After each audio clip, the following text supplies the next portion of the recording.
Shalom bien-aimés dans le Seigneur, c'est avec joie que nous nous retrouvons pour notre tranche de méditation au pied du grand roi. Nous sommes le mardi 2 juillet 2024 et nous vous saluons au nom de notre Seigneur et Sauveur Jésus-Christ. Pour notre méditation de ce jour, nous allons lire un texte, nous sommes toujours dans les psaumes, nous terminons notre série d'enseignement, de méditation sur le psaume 23 aujourd'hui. Nous lirons les deux derniers versets.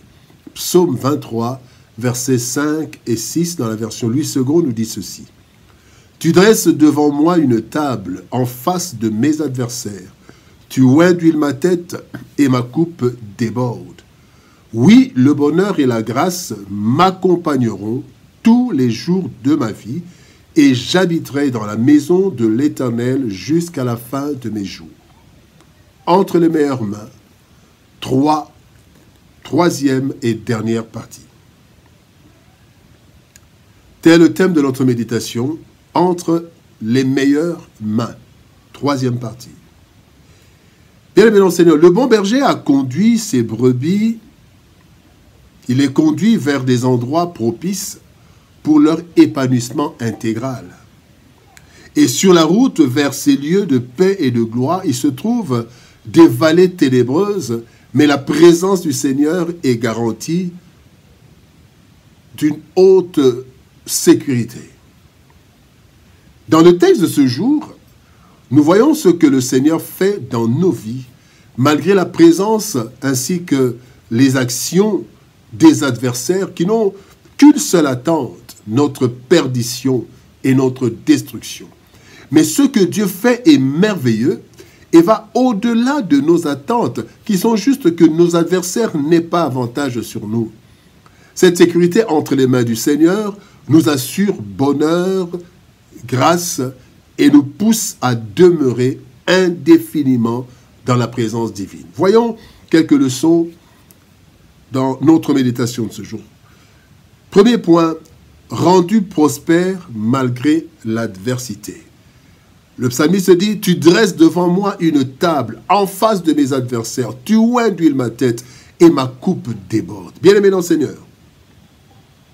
Le psaume 118, verset 17 nous dit, « Je ne mourrai pas, je vivrai, je raconterai les œuvres de l'Éternel. » Nos adversaires souhaitent de tout leur cœur notre malheur. Voici ce que le roi David déclare lorsque son propre fils Absalom cherche sa mort.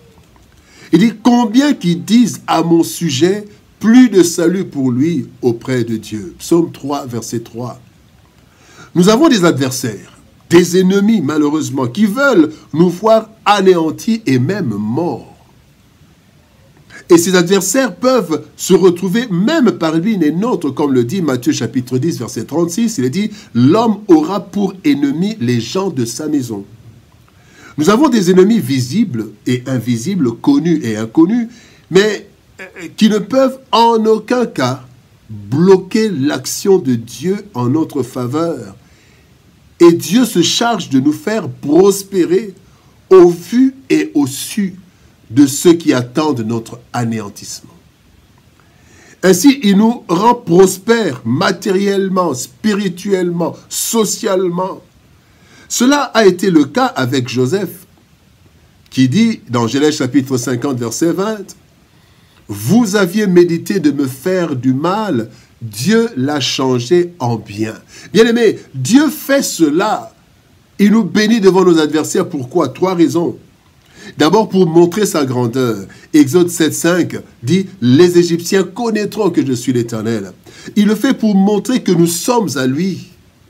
1 Roi 18, 36, et il dit « Que l'on sache aujourd'hui que je suis ton serviteur. » Et enfin, il le fait pour ramener les cœurs de certains à lui. 1 Roi 18, 37 dit « Réponds-moi, Éternel, réponds-moi, afin que ce peuple reconnaisse que c'est toi, Éternel, qui est Dieu, et que c'est toi qui ramènes leur cœur. » Dieu nous fait prospérer en face de nos adversaires. Deuxième point, bonheur et grâce à jamais. Matthieu 28, 20 dit ceci, « Et moi je suis avec vous tous les jours, jusqu'à la fin du monde. » David a acquis une longue expérience qui doit nous inspirer tout au long de notre vie. Il y a et il y aura toujours des hauts et des bas dans différents domaines de la vie. Mais pour ceux qui sont en Jésus-Christ, deux choses seront toujours là, se relayant régulièrement ou se trouvant ensemble au même moment. Un, le bonheur, un état heureux et prospère qui nous réjouit et qui fait voir la gloire de Dieu, comme Joseph dans la maison de Potiphar et plus tard comme le second après Pharaon. Dans Genèse 39, versets 5 à 6, la Bible dit que Potiphar a pris Joseph. Joseph était dans la joie, les choses marchaient. Et aussi cela se fera après, quand il sera le second en Égypte. Mais aussi il y a le bonheur, les temps de joie, mais aussi la grâce. Une faveur imméritée qui nous apporte le rafraîchissement nécessaire, même dans les temps difficiles. Un peu comme Joseph en prison, dont il est dit dans Genèse chapitre 39, verset 21, « L'Éternel fut avec Joseph, et il étendit sur lui sa bonté, il le mit en faveur aux yeux du chef de la prison. » Dans d'autres versets, il est dit, Joseph trouva grâce aux yeux du chef de la prison. Bien-aimés, avec Jésus-Christ, le bonheur et la grâce ne manqueront jamais dans nos vies. Nous serons, il y a des moments heureux et des moments même quand nous sommes dans les difficultés, la grâce de Dieu fera que même ce malheur ne sera pas un malheur destructeur. Bien-aimés dans le Seigneur, la troisième leçon, notre troisième point, demeurer en sécurité. Jean chapitre 10, verset 29 nous dit, « Mon Père qui me les a donnés est plus grand que tous, et personne ne peut les ravir de la main de mon Père. » Bien-aimés dans le Seigneur, le secret d'une vie conduite par les meilleures mains, c'est l'attachement à Dieu. Et le roi David et tous les hommes de Dieu en ont fait l'expérience que nous voyons à travers les psaumes particulièrement. Il y a deux choses que nous devons faire pour nous assurer de la sécurité, de vivre jusqu'à la fin de nos jours dans la maison du Seigneur. Un, c'est aimer, à trois choses même. Première chose, nous devons aimer la présence de Dieu. Le psaume 84, verset 11 nous dit « Mieux vaut un jour dans tes parvis que 1000 ailleurs. » Deuxième chose, nous devons aimer le rassemblement dans la maison du Seigneur, la communion fraternelle, l'église, aller à l'église. Le psaume 122, verset 1er dit « Je suis dans la joie quand on me dit « Allons à la maison de l'Éternel ». La troisième chose, nous devons nous rassurer de notre conduite aux yeux de Dieu. David dit dans le psaume 139, verset 24, il dit « Regarde si je suis sur une mauvaise voie et conduis-moi sur la voie de l'éternité. » Et enfin, la quatrième chose, j'avais oublié la quatrième chose, nous devons faire confiance totalement à Dieu.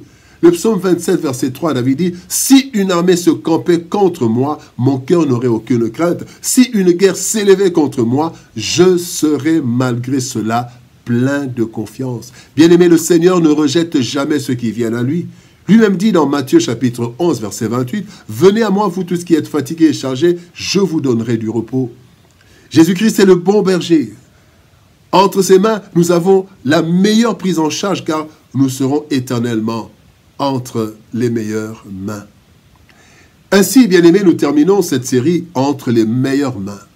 Oui, les mains de l'Éternel et du Christ sont les meilleures et les plus sûres.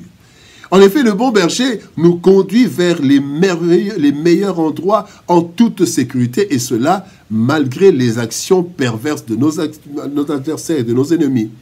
Vivre tous les jours dans les mains du Seigneur nous assure le bonheur et la grâce en tout temps et en tout lieu. Comment alors imaginer sortir de la présence du Seigneur un seul instant? Bien-aimés dans le Seigneur, désirons demeurer pour toujours dans les mains du Seigneur, car ses mains sont les meilleurs. Prions. Père de gloire, nous te bénissons et te rendons grâce pour ton amour et ta bonté. Merci de nous avoir, Seigneur, au Dieu de gloire, parlé à travers ce psaume, le psaume 23, où tu nous montres, Seigneur, que nous sommes en de bonnes mains entre les mains du berger. Le bon berger, Jésus-Christ, nous assure la sécurité, pourvoit à tous nos besoins.